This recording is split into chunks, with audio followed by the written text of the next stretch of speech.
الرحمن الرحيم. السلام عليكم. بكل سرور اليوم بقدم الدكتور طاهر العلي. الدكتور طاهر حقيقة معرفة حديثة، لسانا ما اجتمعنا مع بعض، لكن تكلمنا وتواصلنا مع بعض خلال فترة الأشهر الماضية. الدكتور طاهر علي حقيقة يونيك، لأن أولا اللغة الأساسية له هي باكستانية، أو what's the language in Pakistan? What do you call it? Not Well, Urdu. my first language is English. And the second language is? Pashto and Yes, Urdu. that's Urdu. Correct. But his English speaking physician and كمان تعلم لغة عربية، لكن المحاضرة حتكون بشكل أساسي باللغة الإنجليزية، وحيتم طرح يعني إذا كان في أي إشكاليات ممكن نساعد نحن بالترجمة. لكن بحب أقول إنه الدكتور طاهر هو استشاري في العناية المركزة والتخدير. طبعا he needs to explain to me those different titles that he has after his name. BGCME, PHEA, FRCA, FFICM, different ones actually, in addition to MBBS, which I understand actually. الدكتور طاهر هو رئيس العناية المركزة، هو الكلينيكال ليد بقسم الحروق، إضافة للكلينيكال ليد للكلينيكال governance والكواليتي امبروفمنت بالمستشفى. Correct me if I pronounce it right or wrong. Buckinghamshire, is that the name of? Yeah, Buckinghamshire. يعني هذه جزء من النظام الوطني البريطاني للصحة. Today he's going to be talking to us on a very interesting topic in critical care unit, specialized actually critical care more, which is management of burns for the ICU patients. So welcome, Dr. Taher. Appreciate the opportunity that you're giving us actually to listen to what you have to say and learn from your expertise in this field. Thank you very much, Dr. Taher. تفضل. شكرا لكم للمقدمة اللطيفة. So the reason why we thought we'd talk about this one is because this is a specialty that we manage quite frequently. Now, shall I just carry on in English, or? Yeah, carry on in English. I think it should be fine. Okay. It would be smooth. Because if I have any spelling errors or any grammatical errors in Arabic, forgive me from now, but we will try and add as much Arabic to it as we can, inshallah. So I always find the other reason why it's important to talk about this is that it's part of the curriculum in the intensive care curriculum for UK, management of burns, both in the initial and in the subsequent management in ICU and in anesthesia as well. Now, the prevalence or the incidence of it varies. And I would just say, just look up what your local one is. Of course, in places where there's more war occurring, then it's more likely to be far more common compared to less so, and the causes also vary. So we're going to talk very briefly about classification of burns, but we're mainly going to focus on the different areas where we can give you some idea about managing certain areas where it's not very obvious. So we'll talk about this, stages and pathophysiological changes. We'll talk about the main priorities in the management of burns, and we'll talk about fluid resuscitation because that's very, very key. And we will focus on inhalational injury, poisoning, and management of burns shock, because burns shock is quite a complex one to manage, and it has associated with very high mortality. So the best way to think about it is using a case. Now we have a case of a young woman who's fit and healthy, no medical issues, who caught fire whilst cooking. and she was wearing many layers of clothes, and the burn started to spread very rapidly over the course of 5 minutes. Now, you can imagine when the front of your chest is being burnt, you are breathing all of it in. So what do the audience think the potential injuries could be?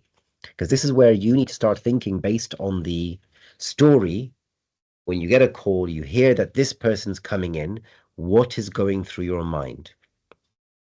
إذن إذا حدا ما هي بيجاوب ما الإصابات التي تتوقعها؟ Anyone. تقدروا تحكوا بالعربي اللي بيحب أيوة، يعمل بالعربية وبالإنجليزية أفضل نعم. تفضل.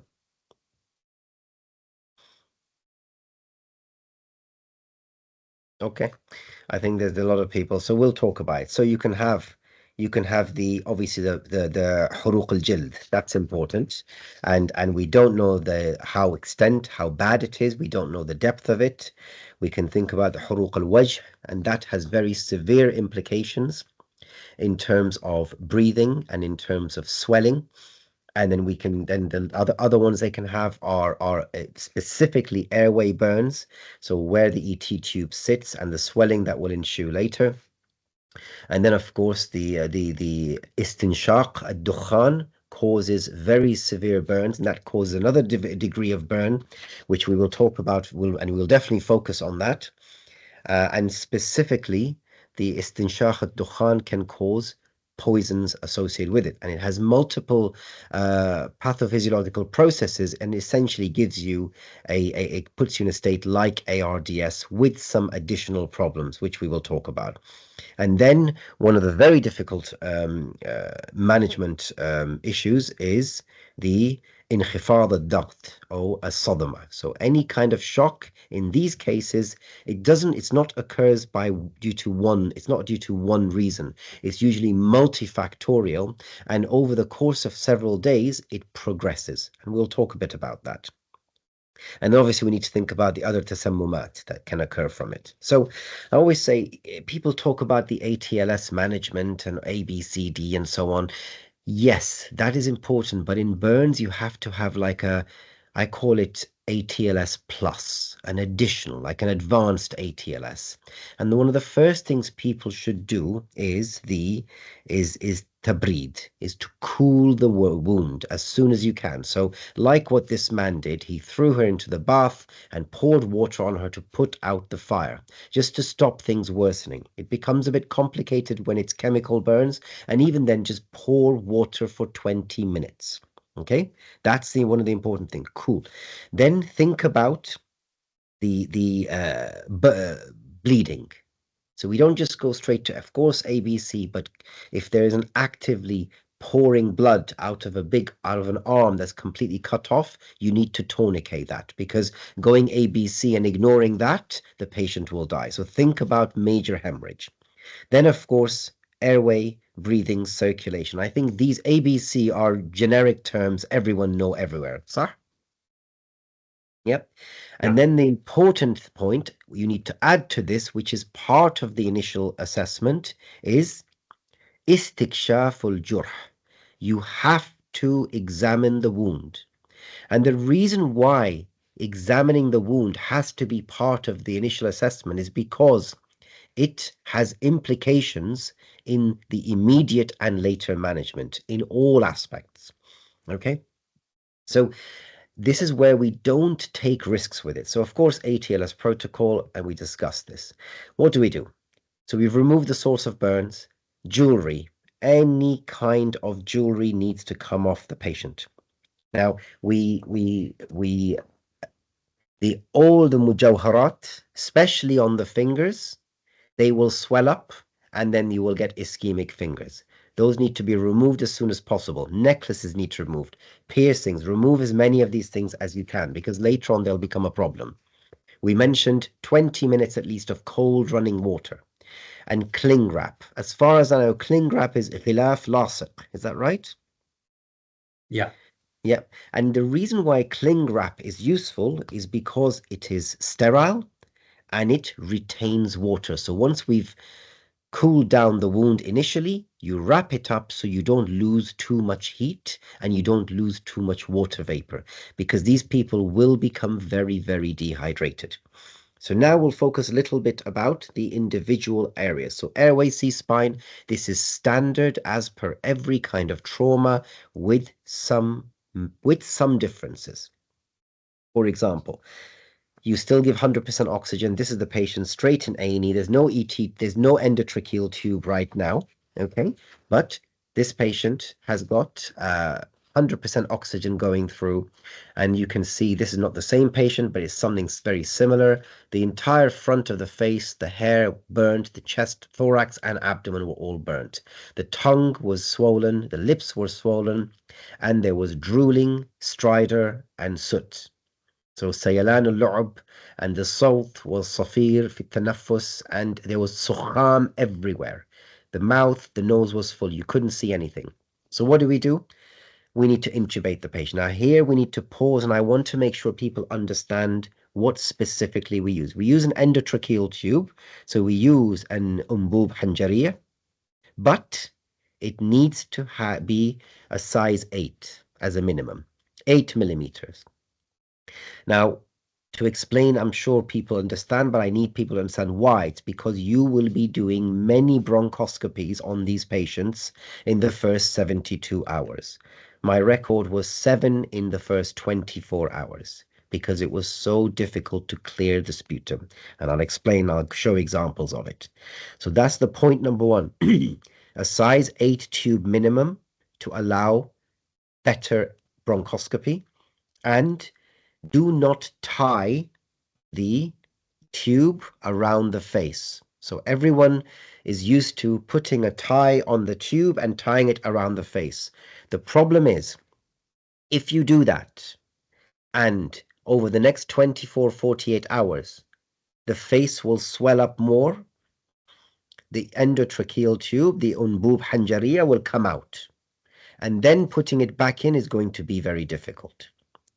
At the same time, there is a culture in UK where we cut the endotracheal tube. So do not cut the endotracheal tube, because when you cut it and the face swells up, the tube will be buried under the swelling and you will not be able to see it. Does everyone understand that? I'm interested to just see a few points mentioning if people actually understand the point there. Okay, so if anyone doesn't understand, please put your hand up or put it in the chat. Okay, so we intubate them, and also we tie the endotracheal tube around the teeth. My practice is to put a suture, a big suture, around the incisor or anywhere where the teeth I can, and then tie the ET tube. That keeps it in place, and it avoids it being impacted by the swelling in the face, because the maxilla or the mandible will not move forward. The rest of the swelling and the tissue will. Okay, so the principles in airway management, you do your standard C-spine control. Of course, they all end up with a CT scan of their head, chest, abdomen, pelvis, and neck. But these we need to think about what resources we have, and we will need to tailor that according to where we are. Here, we can get everyone a CT scan, but probably back home, not necessarily. So we have to make clinical judgments. The decision to intubate needs to be made by someone senior, and more importantly, someone who's had experience in burns, because you will not infrequently find someone not very experienced with burns thinking we can wait, and actually within 12 hours, the face looks completely different and you've made things much harder for yourself. If the patient's comatose, of course, then you need to intubate. There's no doubt about that. Okay, if you can see if they've got symptomatic inhalational injury, meaning you can hear that they are hypoxic and severely hypoxic, then you have to do it. You can't, because you're going to need to institute some specific managements. Deep facial burns. So if you have second, third degree burns, you will very likely need to go to theater multiple times over the next few days. And burns over 40% is considered severe burns. They will very likely need to be intubated, again for the same reasons. Who should be doing it? It's not one to just practice and have a go. It needs to be someone reasonably senior, someone who's done it enough times and can use the specific additional devices if needed, and certainly someone who can perform surgical access airway if needed. Suxamethonium, it's still a drug used. It's an old-fashioned drug. We don't use it that often, but it is very safe to use in the first 24 hours. And anyone who's as old enough to use suxamethonium like me, you will know no drug gives you the best field of muscle relaxant compared to suxamethonium. But we avoid it for many reasons. But if it's the only drug you have, it's very safe within the first 24 hours. After 24 hours, you should not use it.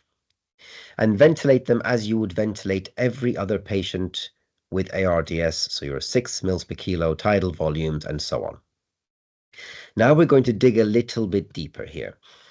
Types of inhalational injury. So we're going to leave this patient now and talk about the types of inhalational injury. Now you have two methods of getting the injury, and both have various implications. So firstly, if you have a flash burn, there's a big difference between having a flash burn, and having a prolonged exposure. Okay? So a flash burn mainly affects everything above the larynx. So above the glottis. You don't inhale smoke. You mainly burn the upper airway, you get edema, you get swelling. That is obviously bad, but when you have inhalational burns due to prolonged enclosure, then you are very likely to injure all of this plus the lungs down there. So that's obviously a much worse situation to be in.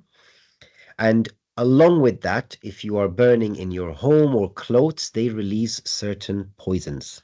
And the poisons specifically that we think about is carbon monoxide and cyanide.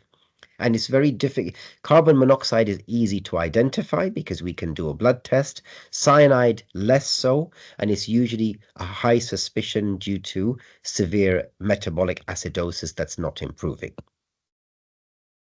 So the respiratory burns are classified into three different types. So type 1 is upper airway, which we said. So air can be as hot as 150 degrees or more, and essentially everything above the glottis gets burnt. And if there's any other airway injury, the edema that ensues results in worsening of this injury, and you distort the face. It takes time, eventually improves over time, and often if there's any burns to the face, that will need surgical debridement and surgical grafting sometimes. We spoke about this.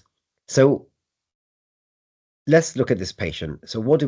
We did exactly what we said. We put an 8-size tube, and when we put the tube in, there was significant amount of soot coming out. And sometimes you will find they're pouring out pulmonary edema with soot. Here, once you see soot coming out of the lungs, you need to realize that you're very likely going to require a lot of fluid because the burn is severe enough. But at the same time, you also are thinking long term over the next 48 hours, if I give too much fluid, that will worsen the pulmonary edema. And it's a very difficult one to manage. And actually, it's one that you just have to be vigilant constantly and just give fluid and then assess as you go on. Type 2 is specifically to do with the poisoning. So all the poisonings, and particularly the ones we mentioned, is carbon monoxide. Now, I'm not going to go through the physiology in detail because everyone can look up physiology, but essentially carbon monoxide binds to hemoglobin much, much better and much strongly compared to oxygen. And by doing so, it shifts the oxygen dissociation curve to the right, and it avoids oxygen binding to it. Now, the symptoms can vary, and they can vary from just having a headache to having coma, shock, and even death. So we do see in textbooks all around where they talk about this cherry red discoloration, this red color of the nose. I can promise you, you will never see that. It's highly unlikely to see that in your career because these patients are so hypoxic and shocked that they're just pale and blue. So you don't see this cherry red discoloration. But I suspect if you see a pure gas inhalation, then you will very likely see it. The other problem is any form of pulse oximetry is unreliable. So what's the treatment? The treatment is oxygen, oxygen, oxygen. So whenever you intubate these patients, you put them on 100% oxygen. Don't drop it, because you need to be sure that the carbon monoxide has left the system. And if they're awake, put them on 100% oxygen. Everyone will be thinking, well, we can put them in a hyperbaric chamber. I can promise you, anyone who's seen a hyperbaric chamber, firstly, this man doesn't look like he needs any hyperbaric chamber, but at the same time, you need to be able to get yourself in and out of the chamber, and you cannot put a ventilator and a ventilated patient in this. So this is not an option. This is an option only for those who are able to get themselves in and out. So let's go back to the patient. We had her on 100% oxygen. We checked her carbon monoxide levels. They were over 40%, so very severe. So we tubed, and we were giving a lot of oxygen. Now, moving to B. In examining the chest, she had full thickness burns around the thorax. That's something we need to be thinking about. We were unable to ventilate the patient because with every breath it was very restricted, and so we had the plastic surgeons to come and do escharotomies. And escharotomies, for anyone who knows them, eschars cause restriction because the elasticity of your skin is gone, and so the skin becomes tough and you are not able to breathe. And that does not just affect the thorax. Any part of your body where it's circumferential, where the burn is all around, for example, the arm, the abdomen, the legs, they all can develop a compartment syndrome. And if it's around the abdomen, it can be severe enough to need a laparotomy. Around the arms, it can be severe enough to need escharotomies. So whenever your patient, and this is a very important point, whenever you have a patient whose acidosis is not improving, or whose creatine kinase level is rising, and for these patients, you should be doing CK levels daily, every day for the first week. If the CK levels are rising, you need to re-examine the patient for a compartment syndrome. Even if you've examined them in the morning, re-examine them again, look at their abdomen, their arms, all the possible compartments, because you'll be surprised something may not have been present 6 hours ago and they've already got a severe compartment syndrome. Okay?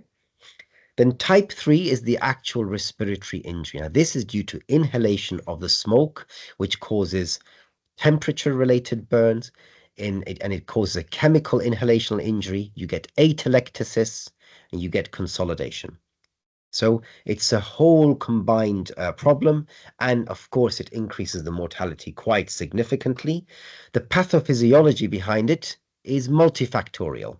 So you lose your surfactant. It's basically similar to ARDS with the added problem of temperature-related burns to the mucosa and soot and excessive mucus plugging. And that is one of your biggest problem for the first 2 to 3 days is the mucus plugs. Okay, and anytime you have a history of a burn in a closed space, you need to suspect this. Now, here's an example of some of what you see. So here you can see on the bottom left, you can see quite severe inhalational burns, and this is very often the first thing we see when we go in there. We've intubated the patient, and the best oxygen saturations are 60%, no matter what you do. You go in with a bronchoscopy and you look, and this is what you find. Here's an example of someone we had in sort of day 1. You can see after we had done quite a lot of suction, this was the second bronchoscope we did on day 1. And you can see this is full of soot, full of plugging. There's not going to have much air moving in that side. The saturations were about 70% at this point after suction. Very quickly, you do the bronch, you do a washout, and you wash every segment out, come back, and then recruit. The saturations improve, but remember, as you improve the saturations, you are improving the recruitment of the lung, and therefore more mucus will come back, and it will flick back, and it will cause plugging off again. And they are hyper-secreting mucus, so you're going to keep plugging. 5 hours later, and I had to make sure my registrar was doing this with me before I left the hospital, because I said she's going to plug off again. And immediately 5 hours later, the tidal volumes dropped, airway pressures went very high, and saturations dropped to 75%. And you can see again, there's further plugging, which required more washout and clearing off the mucus. Okay, and here you can see it's there. It's not as bad as it was, but of course, when you try it 10 hours later, the same thing happens. And so you have to go back and forth, but you can see already it's looking better. This is all within 24 hours. But in spite of it looking better, mucus plugging still occurs. And immediately post bronchoscopy, here's what we found. It's a little bit more sputum, but you see a good improvement in the tidal volumes and the airway pressures. Another example, day 1, you can see this is fully. I mean, there's very little gases moving into these lungs. This patient is severely hypoxemic, and the problem is with the soot is that it's impenetrable. So you do your washout. Day 2, here's an example of a trajectory. We had to do multiple bronchs. You can see by day 2 already it's much clearer. Still very red, but that's expected. And day 3, we're in an even better stage. Okay, so let's just see if we can go around there and give an example. Yeah, so you see, still secreting mucus, still secreting sputum, and despite day 2 looking better, day 3, there's more edema and more soot, and requires another one. So the treatment really for type 3 is good quality ICU care, good quality ventilation, regular bronchoscopy, ensuring you humidify your gases. You cannot give dry oxygen. You need to humidify it using some method, and also bronchodilators. Now, there isn't much in terms of strong evidence, but across North America and UK and Europe, there is a variable protocol of heparin, N-acetylcysteine, and salbutamol. And these 3 drugs are cheap and available in every country around the world. And there is a protocol, and please, you're welcome to take a photograph of this and use it. And essentially it involves nebulization of heparin, N-acetylcysteine, and salbutamol. And the idea behind there's multiple reasons. There's very little evidence behind it, but this is the protocol we use if we see inhalational burns. Any questions so far before we move on to the next section?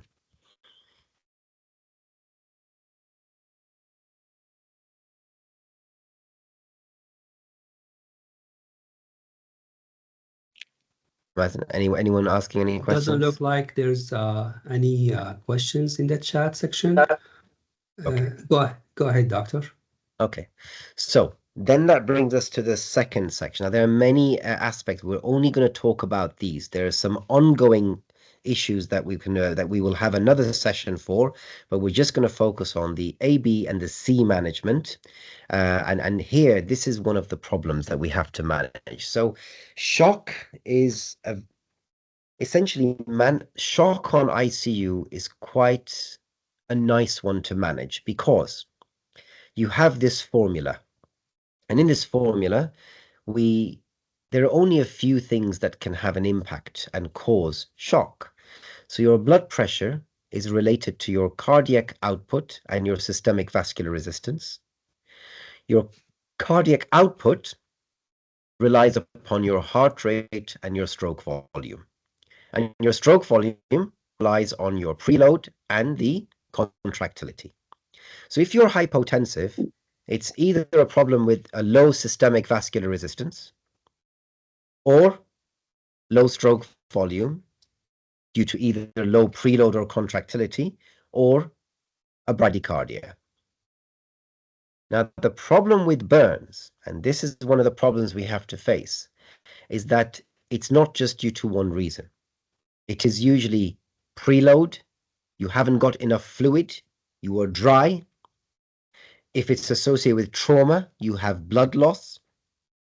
And in the situation of burns, you have a severe metabolic acidosis, and you develop sepsis, so you have a reduced systemic vascular resistance. So it's combined reasons. You've got your low afterload and your preload. And over the next few days, you will often find that they develop a septic cardiomyopathy as well. So there's many, many factors here. And this is why you need to be vigilant, and you need to be doing echoes if you can, and doing some kind of assessment of the cardiac function. So I think the definition of shock, there are different definitions, but essentially it's the inability to provide enough blood flow and perfusion to the tissues to allow oxygen delivery and meet the metabolic demands of the tissue. Now, you don't have to have low blood pressure to be shocked. End organ can be, especially in young people, they will compensate. They will have a low blood pressure, but their kidneys are not receiving any blood. They are mottled. Their entire skin is not receiving any blood. So it's not necessarily once you have hypotension, then you're down. Then it's downhill, and you can just see other features in your bloods of end organ perfusion. So now this brings us to shock. Everyone knows shock. You learn this in medical school. Think about it here. You can have hypovolemic, which you will in this case, so not enough blood flow or blood loss or fluid loss. Distributive shock, and that could be sepsis. And in this case, they often develop sepsis. I have not seen anyone with severe burns not develop sepsis. They all have sepsis. And then there's cardiogenic shock, where the actual heart reduces its ability to pump, and these patients develop that. I'll show you an example of it. And then you can have obstructive shock. So think about it, patients who've had trauma. In those trauma patients, you need to make sure there's no tension pneumothorax. That will give you an obstructive shock. You may be pouring in fluid, and actually you need to relieve the tension pneumothorax. And we've had some odd surprises in some of the work I've done not in UK, outside UK, where we were assuming this is to do with the burn. Actually, they had a very large tamponade.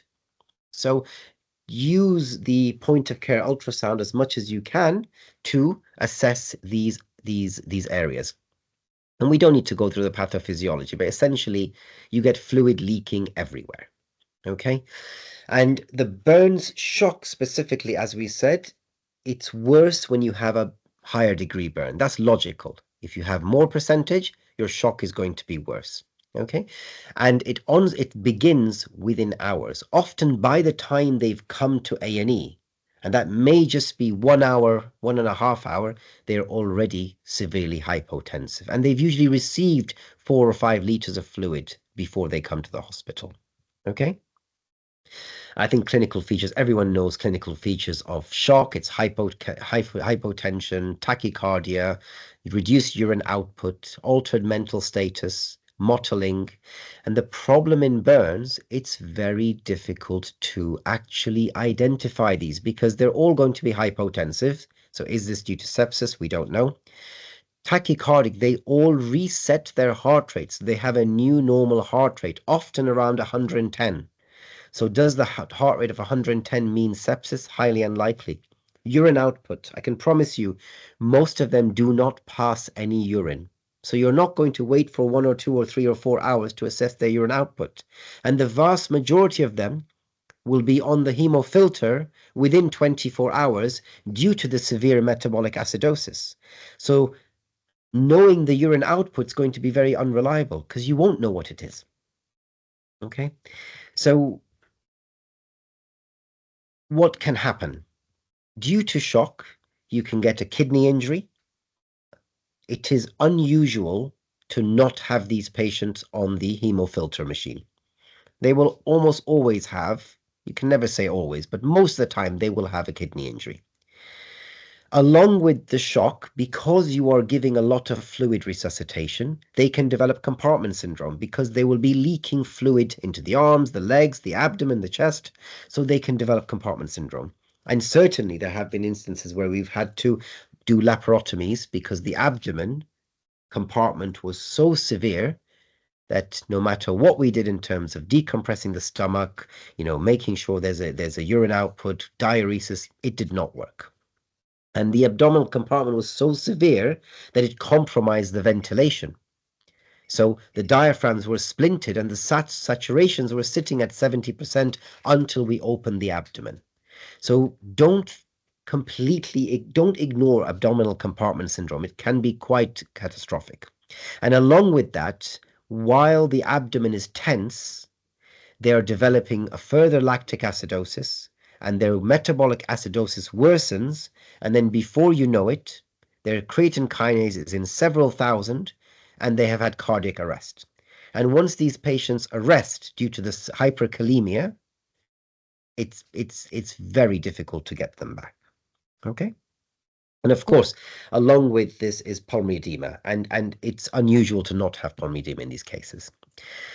Yep, so we've done. Okay, so assessing the wound. Assessing the wound, absolutely crucial. Why? Then we need to think about severity. So you classify a burn to be severe based on the patient's age. So the older and the younger they are, the more severe the burns. The higher the comorbidities, the more severe. And of course, the anatomical site and the depth, whether it's first, second, third degree, and presence of inhalational injury. Any inhalational injury means it's a severe enough burn. How do you assess it? There are many different methods. There's the rules of 9, the London Browder charts, Palmer surface. You can do all of these, but I would suggest just download this app. It is an excellent app. It's by the Mersey Centre, and all you have to do is have someone with the phone open, and the person who's assessing the wound tells them where it is and what depth. You plug it in and it gives you an exact percentage of what the burns should be, what the burns is. And we will often find that we underestimate the burn. We assume it's 20%, but actually it's 28 or 35. So we usually underestimate the burn. Now, a major burn needs to go to a specific burns center. So anyone with more than 10% total body surface area full thickness, they need to go. Partial thickness more than 25. Any burns to the hands or the feet or the perineum, because these will need specialist surgery. Otherwise, they will develop contractures. Inhalational burns needs to go, as well as chemical or electrical burns, because electrical burns are notoriously deceptive, where you will assume there's only an injury in the arm, but actually there is severe injury all the way through the thorax and the abdomen. So you need to be very vigilant with them. And unless you have that experience to back it up, you are likely to miss it. Okay? And any burn over 40% is considered a major burn. Now, we said, why is it important to assess the severity of the burn? Because you will decide where to put them. Shall I keep them here in this small hospital, or shall I get them to a hospital where they manage burns regularly? Also, the mortality is directly related to the percentage burns and the age. So, for example, if someone is 70 years old and they've had a 40% burn, they have over 100% mortality. So we use the assessment of the severity of the burns to prognosticate, and sometimes to say we need to palliate this patient because there is no chance of them surviving. So it's so important. So the assessment of the wound is not just to guide our resuscitation, but it's also to guide our prognostication. Now, I think we all know the Parkland's formula of, giving 4 mils per kilo of body surface area. I promise you will never use this. You will end up always giving a lot more. You will end up giving liters, 20, 25 liters you will end up giving sometimes in the first 24, 48 hours. You need to resuscitate them. But please bear in mind, make sure there is no bleeding. If you are suspicious and you cannot control the hypotension, get a CT angiogram to make sure you're not missing a bleed. And we have been caught out where we assumed it was burns-related hypotension, and actually there was a bleed which needed embolization. Okay, so realistically, we give a lot of fluid. So what do we do to the patient? Head, neck, chest, abdomen, pelvis, CT, because we could. Straight away to theater. You don't go to ICU, you go to ICU via theater. In theater, it becomes very hot in there because you have to heat them. You are now going to remove all their clothes to do a thorough assessment of the skin. So they will lose temperature and they will get cold. So you need to make sure you have the heating on, and we have special heaters that we bring close to the patient to heat them, like with babies. And this is where the skin needs to be scrubbed and cleaned, and any dead tissue needs to be debrided. The biggest cause of mortality, from my experience in another country where the surgical management is not that collaborative, is due to skin sepsis, because they leave third-degree burns skin without debriding. That skin needs to be removed as soon as possible. You will often go again within 24 hours for a repeat look and a scrub to make sure you've not missed any other wounds, and then you will need to cover the wounds, graft them as soon as possible, but the dead tissue needs to go. You need to think about it. ABC? No. It's cooling, hemorrhage, airway, breathing, circulation, wound, surgical debridement. Surgical debridement is a resuscitative maneuver. Okay? And then how can we monitor resuscitation in burns? It's very difficult. You just have to do good quality ICU.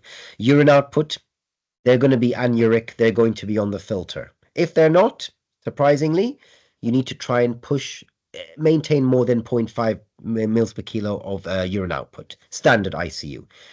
Some suggestion is to increase it, but if you can achieve 0.5 mils per kilo, you're doing a great job. They are usually tachycardic, so the heart rate you can't rely on.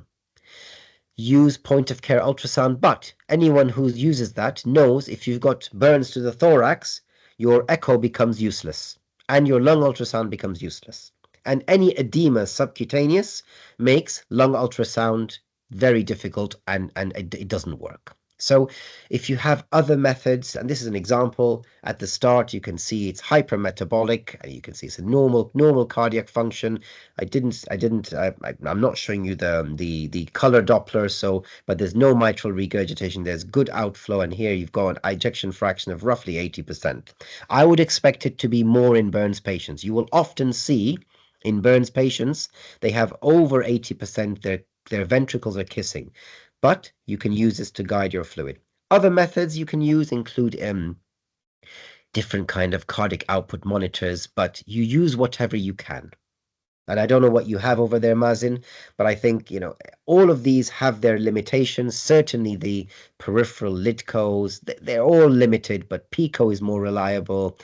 Use whatever you are able to, but don't ignore a clinical assessment. Sometimes that's all you have, and that's quite valuable. Okay, so management is purely supportive. You give your noradrenaline, your vasopressors, your vasopressin, your inotropy if needed. Make sure you exclude bleeding, renal replacement therapy, and of course, when they're this hypotensive and acidotic, you will treat for cyanide poisoning.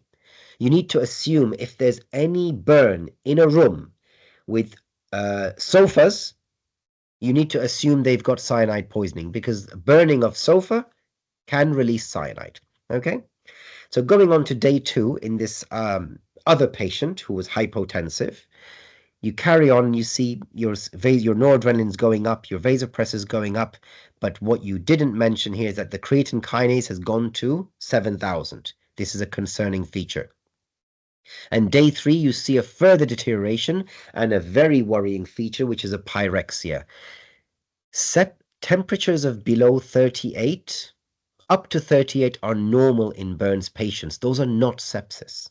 So it's above that you need to start thinking about sepsis. Now, temperatures of over 40 are very concerning. And here you have a patient who's very hyperpyrexial, and consequent to that,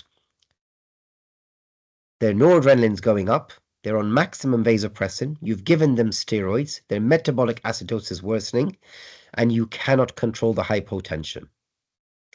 And a really important tip here is to not rely on your arterial line in the radial artery. It's unreliable. When you are on this much vasopressors, it's useless because it constricts everything. So this is where we will swap it to a femoral arterial line. Sometimes we will find when we do that, actually, our blood pressure was much higher than we assumed. And that's why don't always rely on the radial arterial line if your vasopressors are going up. And you can see by day 3, the creatine kinase rocketed up to 70,000. Now, fluids, everything we tried. I called the surgeons. I said, we need to make sure that there's no dead skin present on the patient. They actually examined the whole patient, head to toe. The wounds were nice and clean and dry, which means there is an alternative problem. And you could see the abdominal compartment was building up. And we measured the pressures. They were over 40 millimeters of mercury.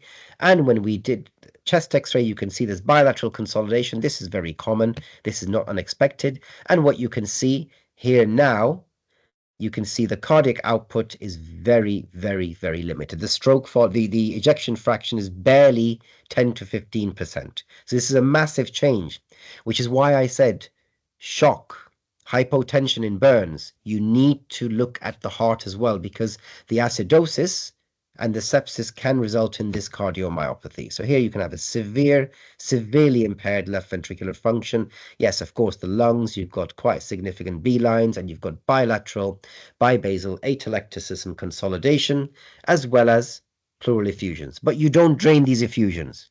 Don't go putting needles in people, because the effusions are due to fluid shifts and due to infection. Okay? So laparostomy was performed, and as you can imagine, when the abdomen was open, the acidosis worsened, and there was a period of time where we had to fight with sodium bicarbonate, insulin, dextrose, anything to try and bring down the acidosis and improve the hyperkalemia. And over the next, when you achieve that stability over the next 3 weeks, the shock improved, acidosis improved, vasopressors and inotropes were completely weaned, patient's ventilation improved, and the abdomen was closed. Now, by this point, other problems come in. I'm not going to go into details, but examples: pain, and not just standard pain, neuropathic pain, and severe pain. You need a combination of drugs, opioids such as morphine. You will also need nerve blocks, so we will do regional anesthesia in these patients to help with the pain relief, but also a lot of ketamine. And the ketamine is helpful because you need to tackle as many receptors as possible. So pain, sedation, and because they've been on the ventilator for this long, they will need a tracheostomy. So you will need to do a tracheostomy to try and help facilitate their respiratory wean, and at the same time to facilitate their trips back and forth to theater every other day for grafting. Okay, and finally, so in burns, I think in terms of modification, sepsis in burns has a different definition. Your temperature up to 39 is acceptable. Now, this is a very old guideline, hasn't been updated yet for burns, but you can see there's a big difference. And this is based on the very old criteria for sepsis that we used to use. The criteria for burn sepsis is similar, but the key differences are higher temperature, higher heart rate, and hyperglycemia and progressive tachypnea. So it's a slightly different criteria, but it also includes a positive culture. So whenever you have skin oozing, take a swab. Whenever skin is debrided, send it for cultures. Whenever you do a bronchoscopy, send sputum for cultures, blood cultures. All of these things will help identify the organisms, because once they develop multi-drug resistant organisms, you need to put them on the appropriate antibiotic. One final point I wanted to talk about is called the fluid creep. Now, Mazin, how would you translate fluid creep? Like something creeping up on you, something creeping up, coming towards you. It's if anyone can help us in the translation. Creeping كلمة لا عم يزيد عليك. Yeah, It's like شيء عم يزيد شوي شوي.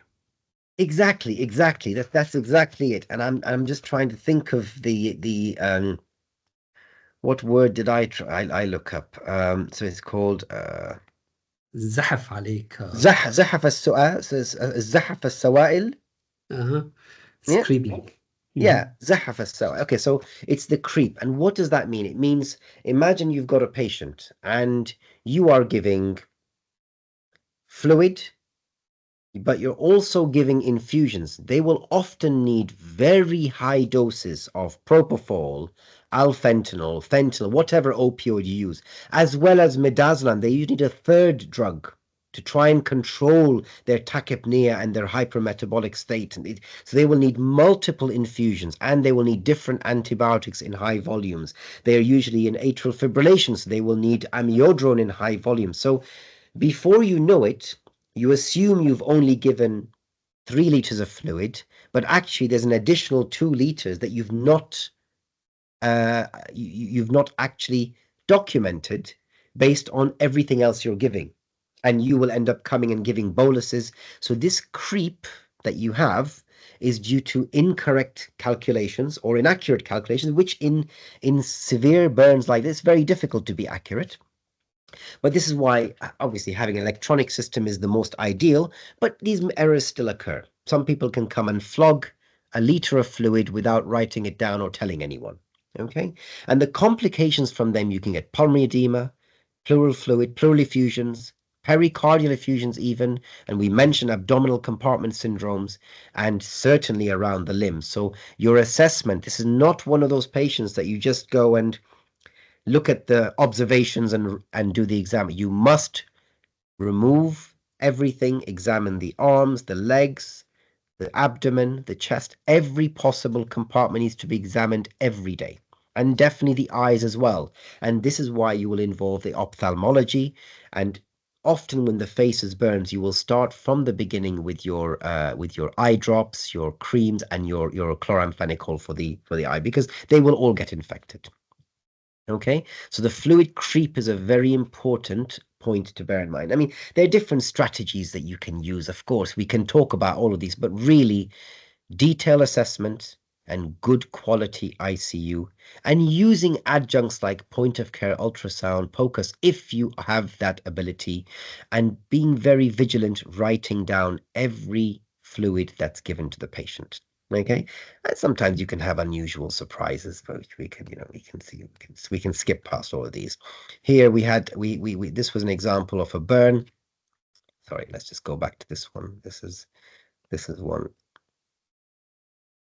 So this is an example of a burn where a house. This was abroad, and in person was in a house fire, and it wasn't significant, but when I did the echo, you could see the patient actually dropped their cigarette because they were unwell, and they caused the burn because they had a severe myocarditis. So you sometimes get surprises like this, but some kind of point of care ultrasound would be useful. But the key message, going too fast, is when you have someone who's shocked, exclude other cause of shock like bleeding, exclude pneumothoraces, exclude tamponade, debride the wound, absolutely crucial, guide using fluids as much as you can if you have any cardiac output monitor. If you have a pyrexia above 39, you must investigate it. You must send blood cultures. You must examine the chest and the wound. Daily creatine kinase levels for the first week when they're in the very hot spot. Think about the fluid creep because they can cause complications, as we've seen, and think of some sort of method of your cardiac output monitoring. So on that note, thank you very much for listening. Deep apologies that I couldn't do it in Arabic. I didn't practice enough. I was practicing in the last hour, but it was not enough. So are there any questions? شكرا دكتور طاهر، حقيقة يعني رائع التقديم. بتصور اللغة الإنجليزية كانت بسيطة، وإذا حدا فاتح المايك إذا ممكن نسكره لأنه يصير صدى.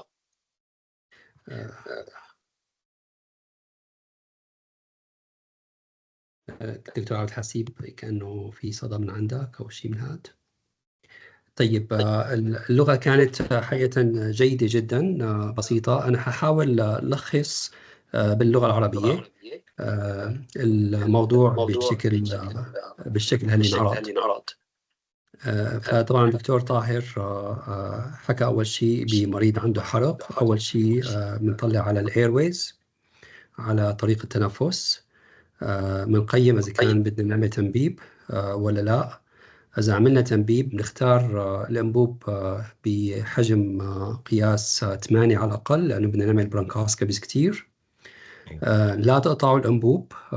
مزبوط حكيك دكتور طاهر، في كتير ناس تقطعوا على أساس إنه يخففوا من الحيز الميت، لأنه الوزمة اللي بتصير تحتاج إلى طول الأنبوب بالمستقبل القريب. وربط الأنبوب، أنا هذا سؤال للدكتور طاهر، إنه عم بيقول بده بيربطه حول الأسنان. بدي أشوف شو الطريقة، لأنه حول العنق ممكن يغور الأنبوب، وبالتالي ما يثبت بمكانه. طبعا إذا كان راح من طريق الهواء مشكلة كبيرة. النقطة الثانية حكى على التنفس breathing، وحكى على 3 أذيات أساسية لطريقة التنفس. الأذية الأولى هي حرق الطرق التنفسية العلوية. الأذية الثانية هي تسمم بغاز أول أكسيد الكربون، وإذا هذا الشيء كان موجود إعطاء 100% من الأكسجين هو المعالج الأمثل. إذا كان مريض منبب صعب نحطه على هايبرباريك أكسجين. الأذية الثالثة هي أذية تنفسية للرئتين، بشكل أساسي هي نتيجة تجمع مفرزات أو نتائج الحرق اللي اسمها السوت بالإنجليزي. دكتور طاهر ترجمتها سخام، ما هيك؟ أنا كمان أنا عندي. Is that Yeah, correct? I think that's I looked it up now. Actually, it says Sukham. Like I can tell you, Sukham is as difficult as suit in English. So I don't know if anybody would understand what Sukham means, but it's actually the images that you showed are actually great in showing the audience. المفرزات السود هذه نتيجة الحرق، الدبريز أو المنتجات تبعية الأنسجة كلها بتكون لونها سوداء. هذا هو اللي بيساوي بلوجينج أو انسداد بالطرق التنفسية والخماصات، بيرتفع الضغط، وبالتالي بيحتاج لإجراء تنظير قصبات وتنظيف المفرزات هذه كلها. بنفس الوقت ذكر الدكتور طاهر أنه إذا كان في حروق على الصدر فممكن تصير الإسكارز أو الندبات، وهذا بيحدد حركة الصدر، بالتالي فتح ويساوي متلازمة حجرة، بالتالي فتح الندبات هذه أو قطع الندبات. بدي أشوف الكلمة بالعربي كمان شو بتسموها، الإسكاركتومي. ذكر بروتوكول هل هو كومبينيشن، يمكن بدي اسالك عليه مره ثانيه دكتور طاهر، هيبرين واسيتيل سيستين والبيترول مع بعض. نعم. النقطة الثالثة اللي حكى عليه هي الشوك، السيركيليشن يعني، والصدمة عند هالمرضى هذول بتكون مجتمعة بين نقص حجم وبين ديستريبيوتيف أو توزعية، وممكن يصير كمان أذية بالعضلة القلبية نتيجة الإنتانات. المعالجة أجريسيف بسوائل قد تكون تصل إلى 20-25 لتر باليوم الأولاني. بتكون نستعمل وسائل كثيرة لحتى نحن نقدر بالضبط قديش بده المريض ياخذ سوائل. الشيء اللي ممكن ينجم عن هالصدمة هذه هو أذية الكلى، متلازمة الحجرة البطنية يعني الكومبارتمنت سيندروم، وذمة الرئة، وانتانات طبعا. والنقطة الأخيرة اللي تكلم عليها الدكتور طاهر هي الجروح الناجمة عن الحرق. فيجب تقييم الجرح بنسبة قديش عم ياخذ من الجسم، لأنه هذا الشيء له علاقة مباشرة بنسبة الوفيات. كل ما كان الحرق أكثر زائد عمر المريض، كل ما كانت نسبة الوفيات أكثر، وبالتالي نحتاج نخبر الجراحة ويتم تنظير للأنسجة الميتة بأسرع ما يمكن. بنفس الوقت بدنا ننتبه انه ممكن تتحلل الانسجه العضلات، وبالتالي يصير عندنا رابدو مايولايسيس او انحلال الالياف العضليه. ونوه لعدة إشكاليات، منها أنه ممكن يصير عندنا زيادة بالسوائل نتيجة حجم السوائل الهائل اللي بياخذون المرضى هدول، إضافة إلى احتمالية وجود إنتانات خاصة عند المرضى بالجروح المنفتحة، وبالتالي يكون الثريشولد لأنه نحن نستشبه بالإنتان هو ثريشولد واطي. فبتصور لخصت النقاط الأساسية. في عنا الدكتور عبد الحسيب بده سؤال، وقبل منه بدي أخذ سؤال من الدكتورة بنان لأنه هي حطته على الجروب. الدكتورة بنان عم بتقول إنه ليش بدنا نساوي تصوير طبقي محوري. Why do we need whole CT scan of the body? What are we looking for? So you don't. Okay, this is why I said you here and in US, any trauma, any major trauma will often end up getting a whole CT scan. You don't necessarily need it. However, sometimes you will rarely find the odd surprise. The reason why you need to scan the head is because they have a low level of consciousness. You don't know if when they had the smoke inhalation, they fell and hit their head and had an intracranial bleed with it, for example. So you need to exclude that. You don't know if they've had a big stroke. At the same time, if they've had trauma, you need to exclude C-spine. If there's trauma, then a CT thorax, you know, is far more useful than an X-ray. It can give you ideas of pneumothorax and so on. So the answer is you don't always need it. If you have the facility, it can be helpful, but you do what you, in a resource limited area, you do what you need to do. So you don't necessarily have to get a whole body CT, but the head and the neck would be a minimum in this case. شكرا دكتور طاهر. دكتور عبد الحسيب تفضل.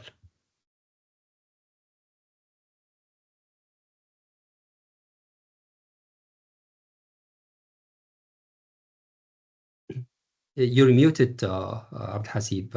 لساته على الصامت، إذا حكيت ما زال على الصامت. Okay, sorry. هلا تمام. Okay. I understand salbutamol, I understand N-acetylcysteine, but heparin really I don't understand mechanism of action as nebulization. Second question, should we insert central line for each burn patient? Because we expect all IV cannulas to come out with this much edema, as you said, with the ET tube, don't cut it. So cannulas may come out with this much edema. Third question, should we change central line frequently, particularly those which are near to the burned areas? Fantastic questions. So the evidence for heparin, N-acetylcysteine, and salbutamol are all very limited. The salbutamol is allegedly to reduce the bronchoconstriction, but we all know the bronchoconstriction is usually due to airway edema. The N-acetylcysteine is to, obviously, as you know, to improve, make the secretions more fluid. The heparin is an anticoagulant, so it reduces one of the pathophysiologies is you get fibrin cast formation. So by providing the anticoagulant, you can break down those fibrin casts. That's the idea behind it. Now, these are cheap and readily available, and there's theoretical advantage to it. So I would say if it's done in nearly every burn center in the Western world, something that's cheap and easy to use, I would use it. And to give an example, when we're managing cases in a much lower resourced area, This is all we have, and we definitely don't have a bronchoscope. So you have to do very innovative ways to try and clear the soot. Second question was about the central line. I cannot remember any patient with severe enough burns who did not have a central line. You will almost always need to put a central line in. It doesn't matter if you put it through the burn site. If that's the only site you have, it doesn't matter. You can put intraosseous access in as well, but that's not a permanent solution. And you do not need to change it regularly. You need to manage it like you manage every other line. You assess the score, and if suspected, you change it. Preferably put it in an area where there's no burn. Was there any other question, Abdul Hasib? Thanks, you answered all. Very good. Any other questions؟ في أي أسئلة تانية من الأودينس؟ يعني أنا أهميتها هذه هي بتيجي لأنه إحنا ما بنشوف حروق كثيرة بالعناية، وحقيقة وقت بيجي المريض، أنا يمكن خلال حياتي كلها 25 سنة بالعناية مركزة، نحن ما لنا specialized burn unit، لكن يعني كل سنة لما يجينا مريض أو مريضين بهذه الأذية. سؤالي لدكتور طاهر بالنسبة للسوت، هلا الفريكونسي تبعيت البرونكوسكوبي هي عند الحاجة، يعني Exactly. تقديرها ممكن يكون كل ساعتين ثلاثة تضطر تسوي برونكوسكوبي. سؤالي هو how long do you do daily bronchoscopies for those patients to make sure that everything is actually cleared? Do you do it for a week or what? No, it's when you need it, as you said, عند الحاجة. So if their saturations are fine, they're ventilating fine, don't do it. Because every time we put a bronchoscope down, we're adding to the trauma to a very traumatized mucosa already. But at the start, after intubation, it is necessary to diagnose if there is inhalational burn and to therapeutically clear Very it. good. Tahir, on average, how many days does it take for the suit to clear? كم So يوم تاخذ لحتى تروح السخام كله؟ يعني غالبا 3 أيام. تمام. Excellent. هلا الشيء هذا it's around the clock, right? So the first 2 days, it really requires critical care where you have somebody who is available to do bronchoscopies even in the middle of the night. There is no other ways to clear the secretions other than bronchoscopies to see where they are and remove them all. So I would say that if this is not available, if you're not able to do it around the clock, at that time, maybe this is where you need to transfer to another center where they have this ability. Don't you agree with that, Tahir? Completely, but it's quite difficult transferring someone with SATs of 70%. Perfect. So another method is lateral ventilation, and it's a very off the books thing that I've been getting people, and it's in a very, very low resource area with no bronchoscopy. It's get on one side and instill 20-30 mils of saline, then flip to the other side and then suction and insert still more. So basically a lot of rotations. But yeah, they shouldn't be in a place where you don't have that facility. And if you can't move them, you work with what you can. Sure. Explain to me the way we fix the ET tube to the teeth. Okay. So it's usually a 1-0 or a 2-0 suture. Go between the incisor, tie a knot around the incisor, and then do a like a chest drain tie around the ET tube. So I go tie. I got it. Yeah. It's great because it doesn't move and you don't have to worry about the facial swelling. Right. And the suture is only like putting the the string in between. It's not like Yeah. okay, Because it's like flossing.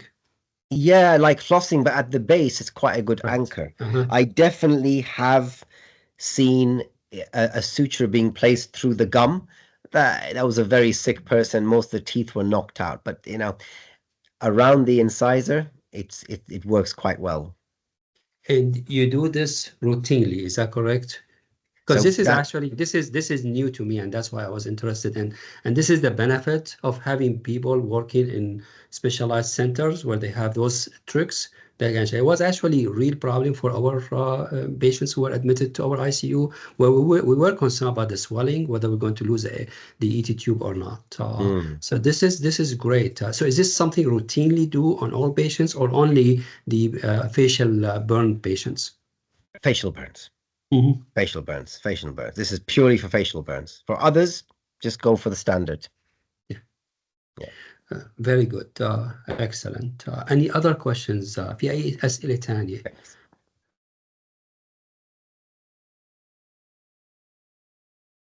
حقيقة بتشكرك جدا دكتور طاهر علي، طبعا استشاري العناية المركزة والتخدير، وأستاذ في بريطانيا، بيشتغل بباكنهامشاير هيلث كير سنتر. فبتشكر جدا لحضورك معنا وأعطانا هالكم الهائل من معلومات منظمة بشكل رائع جدا، حقيقة straight forward, clear, concise, direct to the point. Thank you very much, Dr. Ali. بتأمل, I think English was, if you did not have any problem with the English, please raise your hand. إذا ما كان عندكم مشكلة بالإنجليزي ارفعوا إيديكم إذا ممكن. I wanted to be slow and clear. I hope that you did very well, actually. I didn't want to use big words, just to make it as easy, not at simple all, as possible. actually. I was worried about that. It's like even the accent, the British accent is is deeper than actually. It's like I have other assistants from Ireland. It's like it's very difficult to understand them. So your English is actually so clear in a way that I need more hands to be raised. If you're at least I have 4 hands raised, and they were able to understand this. In fact, actually, yeah, 5, 6. So I think it's great that we have it, and we're going to have a combination of English and Arabic lectures. This is a great addition to our resources. I really thank you for your allocating the time for us. Dr. Ali, appreciate your involvement in our activities, and hopefully we can see you in Syria in one of our future, inshallah. As I said, the courses we run, this is why I run advanced airway courses, management, bronchoscopy courses. I used to do it twice a year. Now I'm getting a bit tired doing all these, but these are courses that we can take all of them with us. Perfect. Easy. Sure. Excellent. Okay. Thank you very much, everyone. Take care. Assalamu alaikum. Alaikum salam wa rahmatullah.